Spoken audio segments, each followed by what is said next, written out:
everybody, welcome to my channel and today we will continue our chapter 8 motion of class 9. So students, I have already made 2 videos. जैसा कि आप लोग जानते ही होंगे chapter 8 motion की मैंने 2 videos पहले ही अपलोड कर दिए, part 1 and part 2 and today we will going to continue this chapter. और आज की वीडियो का हमारा टॉपिक होने वाला है एक्सेलरेशन।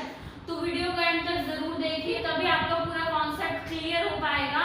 और अगर आपने पार्ट 1 और पार्ट 2 नहीं देखा है तो उसको जाके पहले जरूर देख लीजिए, क्योंकि तभी आपको ये वाला लेक्चर समझ आएगा। मोशन चैप्टर की जो मैंने फर्स्ट वीडियो अपलोड करी थी उसमें मैंने बेसिक इंट्रोडक्शन दिया था, that what is this, what is motion and the difference between distance and displacement. In the second video I have told you that what is speed and what is velocity and the difference between speed and velocity. और second video में ही मैंने एक और topic आपको कराया था, what is average speed. तो average speed मैंने आपको क्या बताया था, it is the ratio of the total distance travelled to the total time taken. Average speed क्या होता है, जो भी टोटल आपने सारा डिस्टेंस ट्रैवल करा है वो divided by total time taken. तो वो टॉपिक मैंने आपको लास्ट वीडियो में समझा दिया था कि एवरेज स्पीड क्या होता है। आज की वीडियो का हमारा जो न्यू टॉपिक है एक्सेलरेशन, वो स्टार्ट करने से पहले हम कुछ इंपॉर्टेंट न्यूमेरिकल्स देखेंगे based on the topic speed. तो पिछली वीडियो में मैंने बस आपको speed, velocity, average speed, uniform speed, non uniform speed, इन सब का कांसेप्ट समझाया था। आज हम उसके कुछ पहले इंपॉर्टेंट न्यूमेरिकल्स करेंगे, then we will start our new topic acceleration. So let's get start the video. तो ये रहा हमारा question number 1 based on the topic average speed.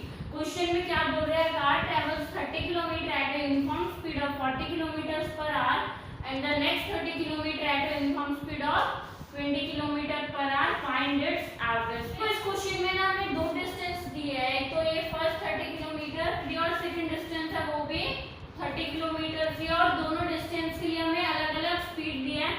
जो पहली स्पीड है वो हमारे पास 40 किलोमीटर पर आवर है और जो सेकंड स्पीड है वो 20 किलोमीटर पर आवर है।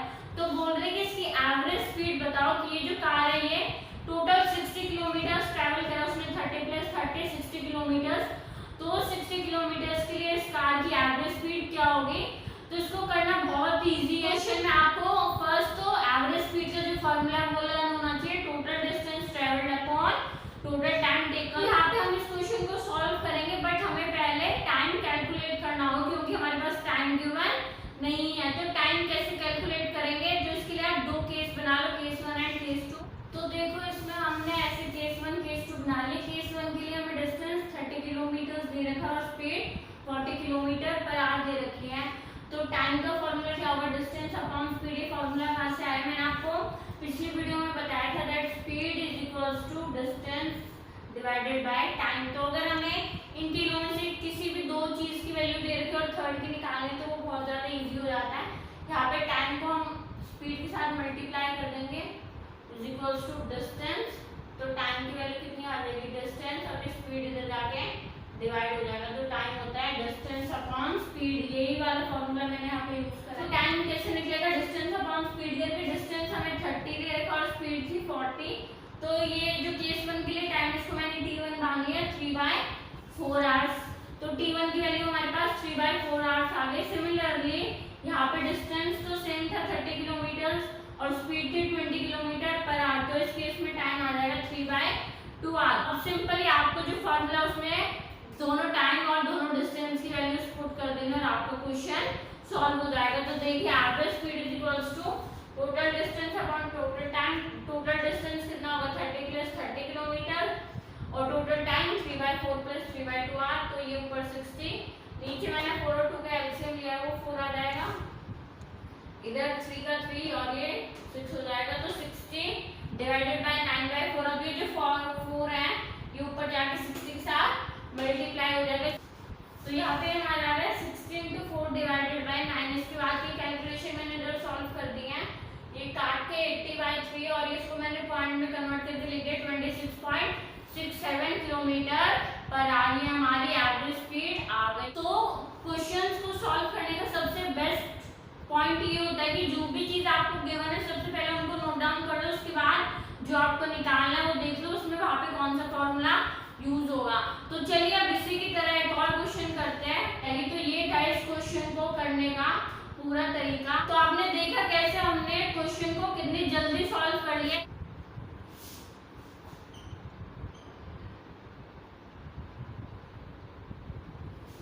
So this is our question number 2. Question number 2 में बोला जा रहा है a train travels the first 30 kilometers of 120 kilometer track with a uniform speed of 30 kilometers per hour. What should be the speed of the train for the remaining distance so that its average speed is 60 kilometers per hour. तो basically इस question में ना हमसे ये बोला जा रहा है कि कोई ट्रेन है वो टोटल उसको 120 किलोमीटर ट्रेवल करना है। तो उसका जो फर्स्ट 30 किलोमीटर है वो उसने किस स्पीड से ट्रेवल करा है, 30 किलोमीटर पर आवर की स्पीड से ही ट्रेवल करा है। तो बचा कितना डिस्टेंस, 120 माइनस 30, 90 किलोमीटर जो डिस्टेंस बचा है वो ट्रेन किस स्पीड से ट्रेवल करेगी ताकि उसकी average speed 60 kilometre per hour आ जाए। जैसे कि पिछले क्वेश्चन में हमें दो स्पीड गिवन थी, यहाँ पर एक ही स्पीड गिवन है, दूसरी डिस्टेंस के लिए आपको स्पीड निकालनी है, बट एवरेज स्पीड इस क्वेश्चन में गिवन है जो कि आपने पिछले क्वेश्चन में कैलकुलेट करी थी। तो इसको भी करने का सेम वही तरीका। क्या होता है बेसिकली ये क्वेश्चन है ना, पढ़ने से बच्चों को कई बार समझ नहीं आता, वो समझ ही नहीं पाते कि इसमें हमसे क्या पूछा गया है। तो आप चीजों को ज्यादा कॉम्प्लिकेट ना करके उसको बिल्कुल सिंपल तरीके से समझा करें कि एक ट्रेन चल रही है, उसको टोटल 120 किलोमीटर चलना है। तो स्टार्टिंग का जो 30 किलोमीटर था वो उसने 30 किलोमीटर पर आवर की स्पीड से ट्रेवल करा। तो बचा हुआ डिस्टेंस वो किस स्पीड से ट्रेवल करेगी ताकि उसकी average speed 60 kilometre per hour आ जाए। तो इसमें सबसे इम्पोर्टेंट तो आपको ये पता होना चाहिए कि रिमेनिंग डिस्टेंस कितना होगा, 120 माइनस 30, तो रिमेनिंग डिस्टेंस हमारा 90 किलोमीटर पर आवर आ जाएगा। तो देखिए कैसे इसको सॉल्व करना है। इस क्वेश्चन में भी सेम क्वेश्चन नंबर 1 की तरह मैं केस 1 और केस 2 लूंगी और जो जो चीजें मेरे पास गिवन होंगी उनको पहले मैं नोट कर लूंगी एंड देन देखिए आप कितनी आसानी से क्वेश्चन भी सॉल्व हो जाएगा। तो चलिए, तो देखिए मैंने केस 1 और केस 2 बना लिया। केस 1 में जो हमारे पास डिस्टेंस है वो 30 किलोमीटर है और केस 2 के लिए डिस्टेंस कैसे निकलेगा, 120 माइनस 30, 90 किलोमीटर आ जाएगा। अब यहाँ पर जो फर्स्ट 30 किलोमीटर है उसकी हमें स्पीड दे रखी है, वो भी 30 किलोमीटर पर आ रही थी। तो जो टाइम है वो कैसे निकलेगा, पिछले क्वेश्चन में मैंने आपको बताया था डिस्टेंस अपॉन स्पीड करके तो 30 डिवाइडेड बाय 30 काट के 1 आवर आ जाएगा टाइम फर्स्ट इंटरवल के लिए। और सेकंड के लिए जो स्पीड है वो हमें गिवन नहीं है, वही स्पीड तो हमें कैलकुलेट करनी है, तो इसलिए मैंने उसको x किलोमीटर पर आवर मान लिया और टाइम हमारा कितना आ जाएगा 90 अपॉन x। देखो इसमें स्पीड को कुछ तो लेट करना पड़ेगा तभी हमारा टाइम आएगा और जब दोनों टाइम की वैल्यूज आ जाएंगी तब हम इस फॉर्मूला में उनको पुट कर देंगे एवरेज स्पीड के फॉर्मूला में। एवरेज स्पीड क्या होगा, total distance upon total time, but इस क्वेश्चन में आपको एवरेज स्पीड गिवन है तो यहाँ पे इसकी जगह पे आप 60 वैल्यू पुट कर देना एवरेज स्पीड के। टोटल डिस्टेंस मैं डायरेक्टली भी लिख सकती हूँ 120 किलोमीटर या फिर आप 30 प्लस 90 टाइम कितना होगा 1 hour plus 90 divided by x। अब इस कैलकुलेशन को सॉल्व करना है। तो इसके बाद देखो ये कैलकुलेशन कैसे सॉल्व हुई, यहाँ पे 1 के डिनोमिनेटर बना तो इन दोनों का एलसीएम x आ गया, फिर ये x प्लस 90, अब ये जो x है ये ऊपर जाके 120 के साथ मल्टीप्लाई हो जाएगा और ये नीचे क्या बच गया x प्लस 90। अब ये वाली टर्म दूसरी साइड जाके 60 के साथ मल्टीप्लाई हो जाएगी और इधर बचेगा खाली 120x। इसके बाद मल्टीप्लाई होने के बाद 60 into x 60x और 60 into 90 5400 is equals to 120x। अब ये यही रहा 60x दूसरी साइड जाके माइनस हो गया। इसके बाद 5400 is equals to 60x, x की वैल्यू कितनी आ गई 60 नीचे जाके डिवाइड आ गया तो x हमारा आ गया 90 किलोमीटर पर आवर। तो जो रिक्वायर्ड स्पीड हमें चाहिए थी जिसकी वैल्यू हमने x मांगी थी वो कितनी आ गई 90 किलोमीटर पर आवर। तो ये था इस पूरे क्वेश्चन का सॉल्यूशन। आई होप आपको क्लियर हुआ होगा कि हमने कैसे स्टेप बाय स्टेप पूरा क्वेश्चन एक आसान तरीके से सॉल्व कर दिया। इसमें आपको ये जो स्पीड रिक्वायर्ड थी वो हमारे पास 90 किलोमीटर।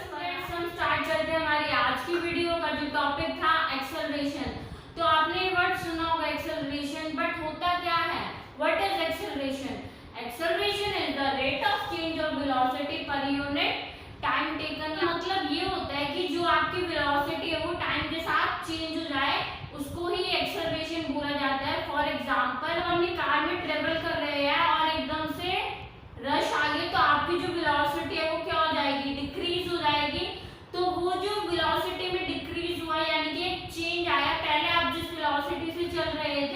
अब वो वेलोसिटी चेंज हो गई, कुछ और हो गई है, तो वहां पर हम बोलेंगे कि our car is accelerated. Basically acceleration का मतलब यही होता है टाइम के साथ वेलोसिटी में चेंज आना। वेलोसिटी में जो चेंज है वो इंक्रीज इन वेलोसिटी भी हो सकता है या डिक्रीज इन वेलोसिटी भी हो सकता है। तो इंक्रीज हो या डिक्रीज हो, दोनों केस में हम बोलेंगे the body is said to have accelerated motion. तो एक्सेलरेशन का मतलब चेंज इन वेलोसिटी। और यहाँ पे जो रेट वर्ड यूज करा उसका मतलब क्या होता है, टाइम के साथ वेलोसिटी में चेंज आना, उसी को हम एक्सेलरेशन बोलते हैं। तो एक और एग्जांपल हो सकता है एक्सेलरेशन का, आप अपनी कार में बैठे और आप ट्रेवल कर रहे हैं और जब आप डायरेक्शन चेंज कर केस में भी एक्सेलरेशन होगा।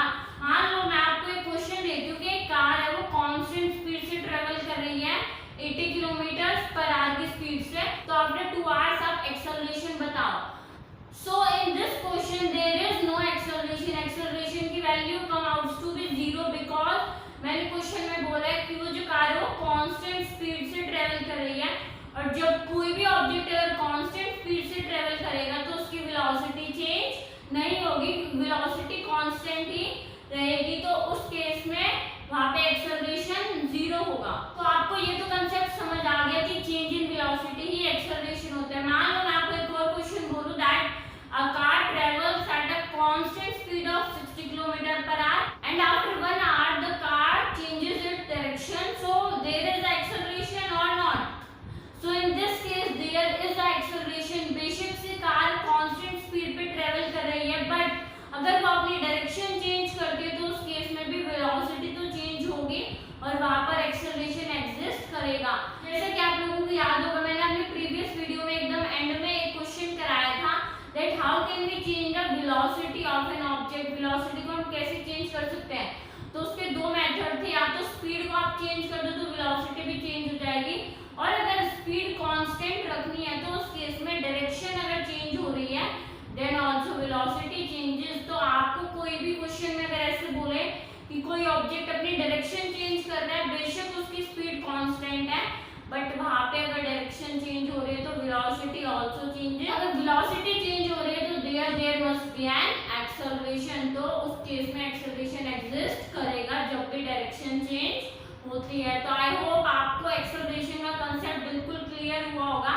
इसमें आपको change in velocity upon time इसका फार्मूला वो लर्न रखना है।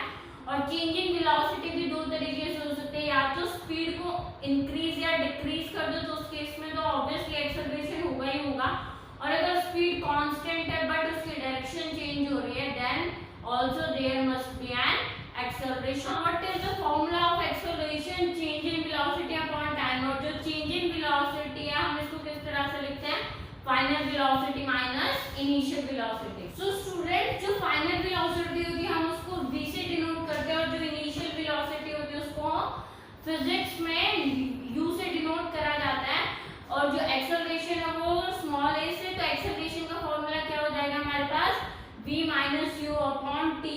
यानी कि फाइनल वेलोसिटी क्या होती है, जब आप ट्रेवल कर रहे हो तो फाइनली आपकी वेलोसिटी कितनी है, और इनिशियल जब आपने ट्रेवल करना स्टार्ट करा था तब आपकी वेलोसिटी कितनी थी। तो final velocity minus initial velocity divided by time is equals to acceleration. अब आप मुझे ये बताइए फाइनल वेलोसिटी वो always greater than the initial velocity, हमेशा जो फाइनल वेलोसिटी होगी वो इनिशियल वेलोसिटी से बड़ी होगी। सो इसका आंसर है डेफिनेटली नो। इंपॉर्टेंट नहीं है कि जो फाइनल वेलोसिटी वो इनिशियल से हमेशा ही ग्रेटर हो।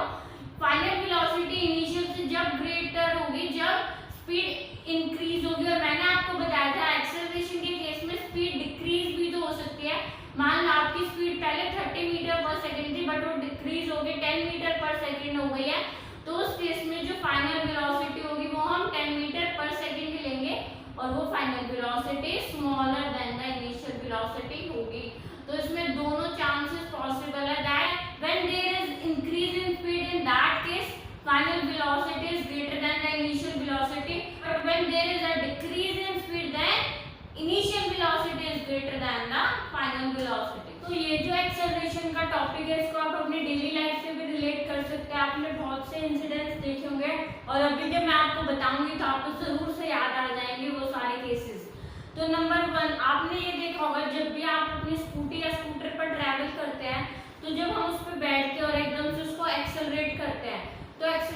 यानी कि और स्टार्ट करने से पहले जो व्हीकल होता है वो रेस्ट पोजीशन में होता है। और व्हीकल को जब हम स्टार्ट करते हैं तो उससे पहले तो उसकी इनिशियल वेलोसिटी जो कि u होती है वो हमारे पास 0 होती है उस केस में, क्योंकि वो अभी भी रेस्ट में ही था। बट हम एकदम से जब उसे एक्सेलरेट करते हैं तो उसमें क्या होता है, चेंज इन वेलोसिटी। उसी की वजह से हम ये भी बोल सकते हैं that the vehicle has accelerated. और जब उसमें चेंज इन वेलोसिटी होती है तो उसी के कारण हमारी बॉडी भी उस चेंज को अपोज करती है और हम एकदम से बैकवर्ड पीछे की तरफ धक्का सा लगता है। वो इसलिए ही होता है क्योंकि हमारी बॉडी ने उस चेंज को अपोज करा है। सेकेंड केस आपने कई बार नोटिस करा होगा अपनी डेली लाइफ में that when you sit in a bus और वो बस एक हाई स्पीड से चल रही थी, तो उस केस में जो बस है वो एकदम हाई स्पीड से चल रही है तो उसके पास उसकी एक अपनी इनिशियल वेलोसिटी होगी।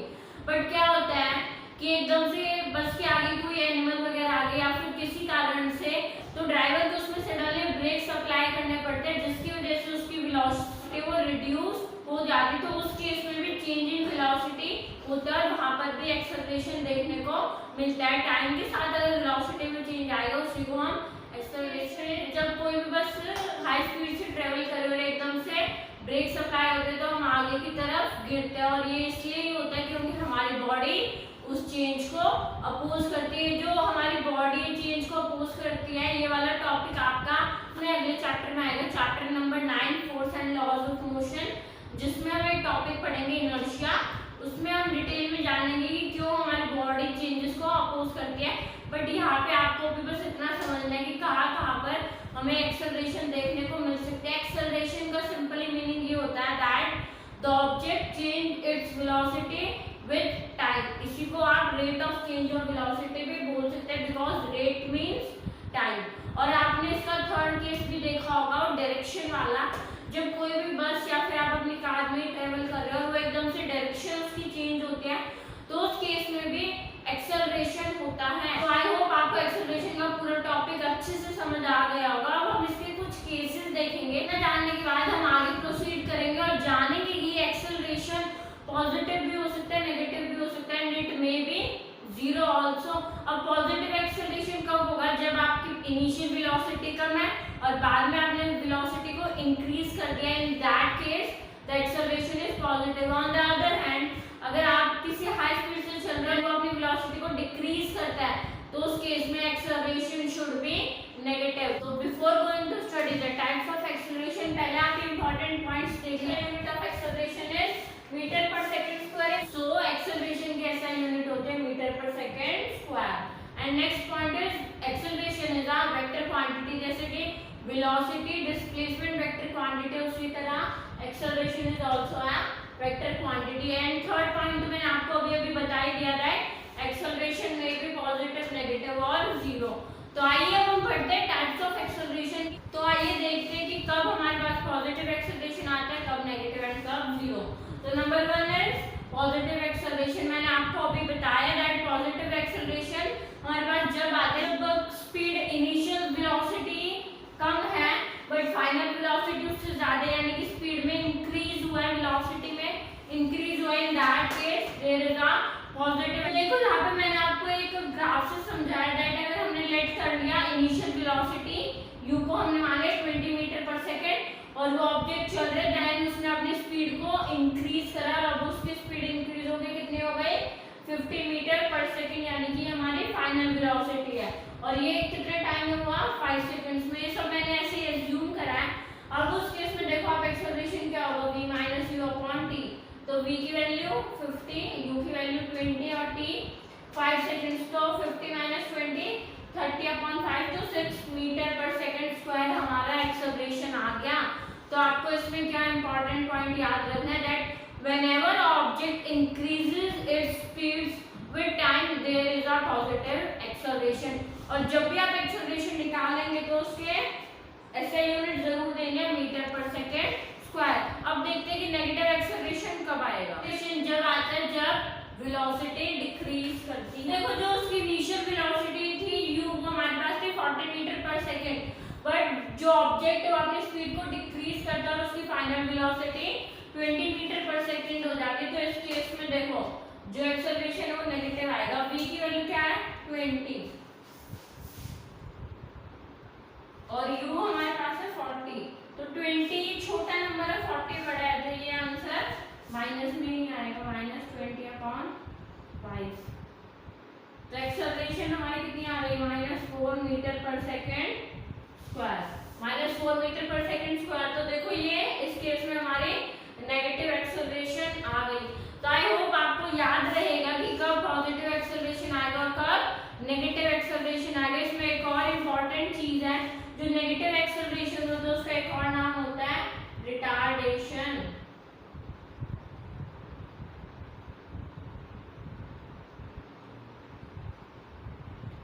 तो नेगेटिव एक्सेलरेशन को हम रिटार्डेशन भी बोलते हैं।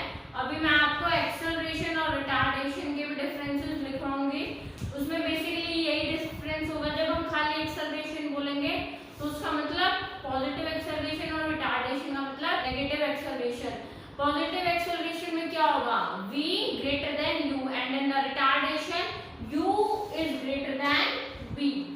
सो अब हमारा थर्ड केस और बच गया है जीरो एक्सेलरेशन। तो उसमें क्या कंडीशन होगी जब जीरो एक्सेलरेशन आएगा, तो अब आप खुद ही सोच के मुझे बता दो, जब जीरो एक्सेलरेशन होगा तो उस केस में स्पीड इंक्रीज होगी या डिक्रीज होगी।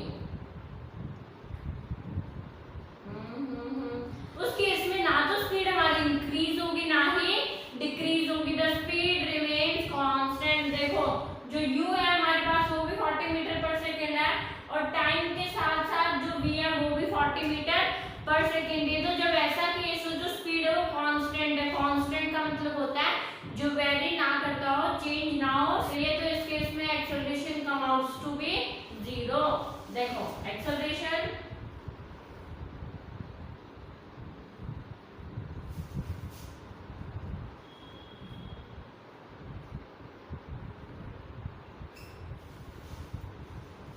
तो देखो 40 - 40 कितना आ जाएगा, 0.5 और 0 से कुछ भी डिवाइड होगा तो whole acceleration come outs to be zero. Zero acceleration में आंसर हमेशा जीरो आता है। पॉजिटिव एक्सेलरेशन की वैल्यू कुछ भी हो सकती है but the answer is positive. In the negative acceleration the answer is negative. तो आई होप आपको तीनों टाइप्स ऑफ एक्सेलरेशन समझ आए होंगे और इनका लॉजिक भी समझ आया होगा कि किस केस में पॉजिटिव एक्सेलरेशन होता है और कब नेगेटिव एक्सेलरेशन होता है and when there is a zero acceleration. तो जब आप किसी भी कॉन्सेप्ट को डीप में समझ जाते हैं, उसको प्रैक्टिकल लाइफ से रिलेट करने लग जाते हैं कि ऐसा कब होता है, तो आपको कॉन्सेप्ट और अच्छे से याद रहता है। आपने एक्सेलरेशन बुक से पढ़ा और वहां से रट लिया तो ये आपके माइंड में सेट नहीं हो पाता और कभी ना कभी आप इसको जरूर भूल जाओगे। तो हर एक चीज को मेनली जो साइंस में आपके जितने भी चैप्टर्स आते हैं उनको अपनी डेली लाइफ से रिलेट करके देखा। जब भी बाहर भी कहीं देखोगे तो आप दूसरे साथ भी कोई होगा आप उसको बता सकते हो दैट यहाँ पे ये चीज अप्लाई कर रही है फिजिक्स की या फिर यहाँ पे ये हो रहा है साइंस का। तो उससे आपकी नॉलेज भी बहुत अच्छी अपग्रेड होती है और क्वेश्चन सामने वाले आदमी पर भी बहुत अच्छा बनता है। वो सोचेंगे कि बच्चा कितना ज्यादा इंटेलिजेंट है और इससे आपको चीजें याद रहेंगी। अल्टीमेटली इसमें आपका ही बेनिफिट है। हमारा आता है positive acceleration and negative acceleration के बीच का डिफरेंस। नेगेटिव एक्सेलरेशन को ही हम रिटार्डेशन नेम देते हैं। जब भी वेलोसिटी इंक्रीज करके तो rate of increase in velocity with time, तो वो पॉजिटिव एक्सेलरेशन होगा and the rate of decrease in velocity with time, जब भी वेलोसिटी टाइम के साथ डिक्रीज करती है so it is the retardation. Acceleration की वैल्यू हमेशा पॉजिटिव होती है एंड रिटार्डेशन की value always negative. And the important point, in the case of positive acceleration final velocity is greater than the initial velocity, यानी जो हमारा v होती है उसकी वैल्यू ग्रेटर होती है इनिशियल वेलोसिटी से, तभी तो हमें पता चलेगा कि स्पीड इंक्रीज हुई है। तो इस केस में v is greater than u and on the other hand in case of retardation the final velocity is smaller than the initial one, जो initial velocity होती है वो greater होती है in case of retardation। तो ये तो था रिटार्डेशन एंड पॉजिटिव एक्सेलरेशन के बीच का डिफरेंस।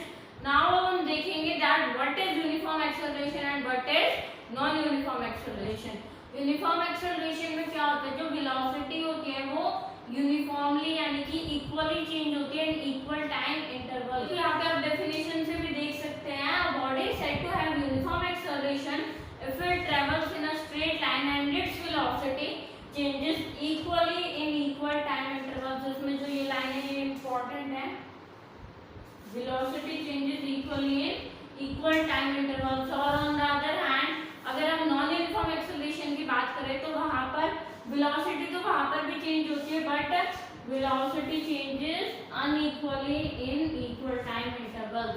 वेलोसिटी अनइक्वली तरह से चेंज होती है, यानी कि इक्वल नहीं होती, तो वो हमारा कहलाता है नॉन यूनिफॉर्म एक्सेलरेशन। जैसा कि आप लोगों को याद होगा इस चैप्टर की जो प्रीवियस वीडियो थी उसमें मैंने यूनिफॉर्म स्पीड और नॉन यूनिफॉर्म स्पीड का कंसेप्ट बताया था और वो भी सेम इसी की तरह था।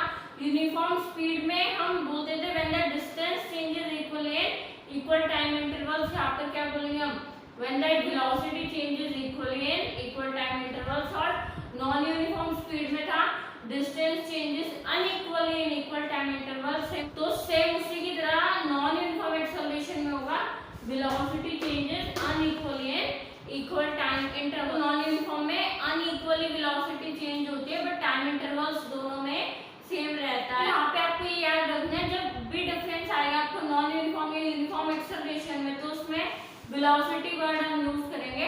तो ये तो यूनिफॉर्म और नॉन यूनिफॉर्म एक्सेलरेशन के बीच का डिफरेंस। आई होप आपको ये क्लियर हो गया होगा। इसमें आपको बस सिंपल डेफिनेशन अपने माइंड में याद रखनी है कि velocity changes equal in equal time intervals and here velocity changes unequal in equal time intervals. इस बात का मतलब क्या है कि मान लो यूनिफॉर्म एक्सेलरेशन जब बोला जाएगा जब तो कोई भी अगर वेलोसिटी वो 10 मीटर पर सेकंड चेंज हो रही है तो नेक्स्ट इंटरवल में भी वो 10 मीटर पर सेकंड चेंज हो रही है। तो इस तरह से अगर इक्वल वेलोसिटी चेंज होती रहेगी टाइम के साथ साथ तो वो यूनिफॉर्म एक्सेलरेशन होगा। और अगर नॉन यूनिफॉर्म एक्सेलरेशन है तो उस केस में जो वेलोसिटी वो मान लो फर्स्ट टाइम इंटरवल में 10 मीटर पर सेकंड चेंज हुई but in the next time interval वो 8 मीटर पर सेकंड चेंज हो सकती है, 12 मीटर पर सेकंड चेंज हो सकती है किसी भी तरीके से, तो वहां पर वेलोसिटी अनइक्वली चेंज होगी तो वो है नॉन यूनिफॉर्म एक्सेलरेशन।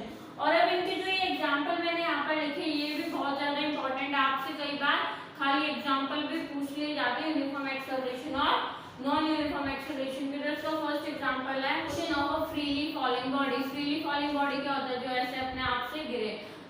तो इस केस में जो एक्सेलरेशन होगा वो यूनिफॉर्म एक्सेलरेशन होगा, पूरे के लिए वेलोसिटी इक्वली चेंज होगी।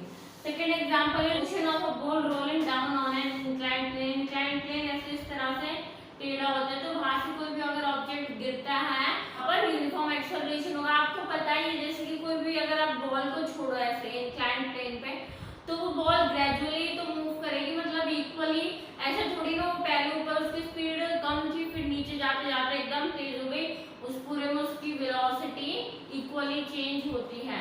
अब देखते हैं नॉन यूनिफॉर्म एक्सेलरेशन के एग्जांपल्स। फर्स्ट इसमें the motion of a train leaving और entering the platform.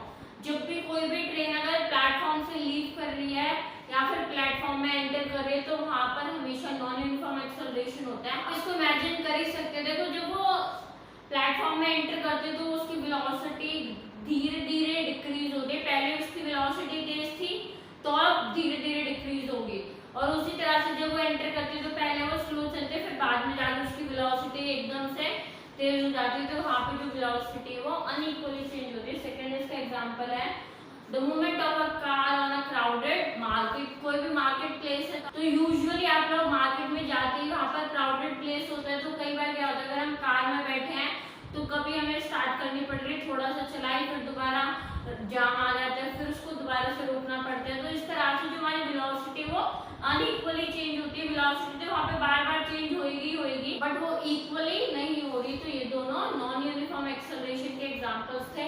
I hope you understand the topic very clearly. Now हम कुछ इंपॉर्टेंट न्यूमेरिकल्स देखेंगे on the concept of acceleration. So this is our question number 1। A train accelerates from 36 kilometers per hour to 72 kilometers per hour in 20 seconds. Find the acceleration. तो इसमें बोले train accelerate कर रही है मतलब अपनी velocity में चेंज ला रही है। पहले उसकी वेलोसिटी 36 किलोमीटर पर आवर थी और अब उसकी वेलोसिटी चेंज होके 72 किलोमीटर पर आवर हो गई है। कितने टाइम में? 20 सेकंड्स में। तो आपको एक्सेलरेशन निकालना है। सिंपली आपको एक्सेलरेशन का फॉर्मूला यूज करना है v-u/t। बट एक चीज जरूर ध्यान रखिए इस क्वेश्चन में कि जो टाइम है हमारे पास वो सेकंड में है और जो स्पीड है वो किलोमीटर पर आवर में। तो पहले हमें जो स्पीड है उसको भी मीटर पर सेकंड में चेंज करना होगा तभी हम क्वेश्चन को सॉल्व कर पाएंगे। तो आपको क्वेश्चन जब सॉल्व करना उससे पहले ये चेक करना है कि सारी यूनिट सेम होनी चाहिए। अगर टाइम हमारे पास सेकंड में गिवन है तो जो वेलोसिटी है वो भी मीटर पर सेकंड में ही होनी चाहिए। तो जो इनिशियल वेलोसिटी थी उसको मैंने u से डिनोट करा है, 36 किलोमीटर पर आवर हमें गिवन थी। जब भी आपको स्पीड को किलोमीटर पर आवर से मीटर पर सेकंड में चेंज करना है तो उसके लिए आप नंबर को 5/18 से मल्टीप्लाई कर देंगे एंड वाइस वर्सा। अगर आपको मीटर पर सेकंड से किलोमीटर पर आवर में जाना है तो 18/5 से मल्टीप्लाई कर देंगे। तो बट यहाँ पे हमें किलोमीटर पर आवर से मीटर पर सेकंड में जाना है तो 36 × 5/18, 18 2 जा 36 तो 5 2 जा 10 मीटर पर सेकंड हमारी इनिशियल वेलोसिटी आ गई। और जो फाइनल वेलोसिटी उसको मैंने v से डिनोट करा है वो कितनी आ जाएगी 72 × 5/18, 18 4 जा 72, 5 4 जा 20 मीटर पर सेकंड आ। और जो टाइम है वो हमें कितना गिवन है t = 20 सेकंड। अब आपको इसमें एक्सेलरेशन का फार्मूला डालना है, that acceleration = v - u/t। v की वैल्यू कितनी है 20 एंड u इज 10/20, तो 10/20, 0 से 0 कैंसिल, 1/2 को आप क्या लिख सकते हैं 0.5 मीटर पर सेकंड स्क्वायर। तो ये आ गई हमारी एक्सेलरेशन की value 0.5 metre per second square. देखो इस क्वेश्चन में हमें क्या बोला गया था कि जो स्पीड है वो 36 किलोमीटर पर आवर से 72 किलोमीटर पर आवर हो गया, यानी कि हमें पढ़ने से समझ आ रहा था स्पीड इंक्रीज हो रही है। और जब भी स्पीड इंक्रीज होगी तो जो आंसर आएगा वो हमारा पॉजिटिव एक्सेलरेशन आएगा, और जब स्पीड डिक्रीज होती है तो आंसर मस्ट बी नेगेटिव। और नेगेटिव एक्सेलरेशन को ही रिटार्डेशन बोला जाता है। तो चलिए क्वेश्चन नंबर 2 देखते हैं जिसमें हमारी एक्सेलरेशन की वैल्यू नेगेटिव आने वाली है। तो स्टूडेंट्स क्वेश्चन नंबर 2 में हमसे क्या बोला जा रहा है, ड्राइवर डिक्रीज इट्स स्पीड। पहले लिख दे कि वो अपनी स्पीड को डिक्रीज कर रहा है 25 मीटर पर सेकंड से 10 मीटर पर सेकंड में। कितने टाइम में डिक्रीज कर रहा है 1/12 ऑफ अ मिनट। तो हमें एक्सेलरेशन फाइंड आउट करना। आप कई स्टूडेंट्स तो जो टाइम हमारा वो देख के डर ही गए होंगे कि ये टाइम कैसा गिवन है 1/12 ऑफ अ मिनट। तो डरना नहीं है, डर के आगे जीत है। तो देखिए हमारा टाइम कितना निकलेगा 1/12 ऑफ अ मिनट का मतलब क्या है 1/12 ऑफ का मतलब इनटू, और मिनट में कितने सेकंड्स होते हैं 60, तो 12 5 का 60। तो जो टाइम है हमारे पास वो 5 सेकंड्स आ जाएगा। ये क्या आ गया टाइम। और जो इनिशियल वेलोसिटी और फाइनल वेलोसिटी वो हमारे पास ऑलरेडी मीटर पर सेकंड में दे रखे, तो उनको इस क्वेश्चन में चेंज करने की कोई भी जरूरत नहीं है। जो इनिशियल वेलोसिटी वो फाइनल से बड़ी है। Initial velocity 25 metre per second and the final velocity is 10 metres per second. तो फार्मूला वही होगा v - u/t। तो पहले आप 10 डालोगे फिर -25, तो ये आंसर -15 और टाइम कितना था 5, तो -15/5। तो जब आप इसे काट दोगे तो ये कितना आ जाएगा -3 मीटर पर सेकंड स्क्वायर। तो ये हमारी एक्सेलरेशन की वैल्यू आ गई। और जो इस क्वेश्चन में वो एक रिटार्डेशन है, मतलब नेगेटिव एक्सेलरेशन। तो students this is the last question of today's class. यहाँ पे हमें बोला गया कि एक एरोप्लेन है वो एक कांस्टेंट स्पीड से चल रहा है 4000 मीटर पर सेकंड। तो आफ्टर 20 सेकंड्स एक्सेलरेशन कितना होगा। सो आप वीडियो को पॉज करके जल्दी से इस क्वेश्चन को ट्राई कीजिए। स्टूडेंट जल्दी से मुझे कमेंट में इसका आंसर करिए कितना आएगा acceleration. So very good, acceleration की value come outs to be 0। मैंने आपको अभी बताया था there is a constant speed, acceleration is 0। इस केस में हमारे पास एक्सेलरेशन की वैल्यू 0 आएगी, क्योंकि वो जो एक एरोप्लेन है वो मूव तो कर रहा है मान लो, और एक बहुत हाई स्पीड से भी मूव कर रहा है, बट जो एरोप्लेन है वो एक कांस्टेंट स्पीड से मूव कर रहा है। उसकी स्पीड चेंज नहीं हो रही और ना ही उसकी डायरेक्शन चेंज हो रही है, तो उस केस में एक्सेलरेशन 0 आएगा। तो इस तरह से वन वर्ड क्वेश्चंस भी आपसे पूछ लिए जाते हैं। मोस्टली स्टूडेंट्स ये सोचते हैं एक्सेलरेशन का मतलब होता है हाई स्पीड से मूव करना। जब कोई भी कार या कोई भी व्हीकल अगर हाई स्पीड से मूव करे तो उस केस में एक्सेलरेशन ज्यादा होगी, but it is not truth. Acceleration का मतलब हाई स्पीड नहीं होता है। एक्सेलरेशन का बेसिकली मीनिंग क्या होता है, चेंज इन वेलोसिटी पर टाइम टेकन। तो जो एरोप्लेन है वो एक बहुत तेज स्पीड से मूव कर रहा है, बट वो एक कांस्टेंट स्पीड से मूव कर रहा है, उसकी स्पीड चेंज नहीं हो रही थी, तो इस केस में हमारा एक्सेलरेशन 0 आएगा। आई होप आपको पूरा एक्सेलरेशन का टॉपिक अच्छे से समझ आया होगा। इस वीडियो में मैंने एक बहुत सिंपल तरीके से आपको एक्सेलरेशन का टॉपिक समझा दिया है। In the next video, we will do the most important part of this chapter, and what is that? Equations of motions. इसमें जो आपके ग्राफ वाले क्वेश्चंस आते हैं, इक्वेशन ऑफ मोशन वाले, वो हम उसमें मैं आपको 3 इक्वेशंस बताऊंगी, और वो जो टॉपिक है वो पूरे चैप्टर का सबसे ज्यादा इंपॉर्टेंट टॉपिक है, और एग्जाम में उसी से बहुत बार आपको ग्राफ वाले क्वेश्चंस भी पूछ लिए जाते हैं। So please subscribe the channel so that मेरी अगली वीडियो की नोटिफिकेशन आपके पास सबसे पहले आ जाए, एंड आप उस वीडियो को जाकर देख लें। Share this video to all your friends. आज की वीडियो में इतना ही, अब मिलते हैं नेक्स्ट वीडियो में। Thank you so much.